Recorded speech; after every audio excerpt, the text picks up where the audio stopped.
Hello there, it's Shirley from WTI, and let me express my love to this Revlon lipstick.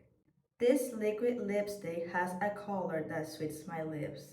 And I've always been a girl who's been insecure to their lips to make it look bigger with a lipstick, but this one suits perfectly on my lips. It's from the brand Revlon 030 Miracle Mauve. It's my ideal lipstick because I can wear it whenever I want.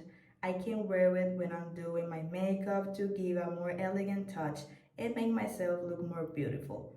And when I don't want to make or wear makeup and I'm in a hurry, I put it on. It comes in various colors, but this specific one caught my attention. And something I like or love is that it glides smoothly over my lips. It doesn't make me feel like my lips are wrinkled from too much product.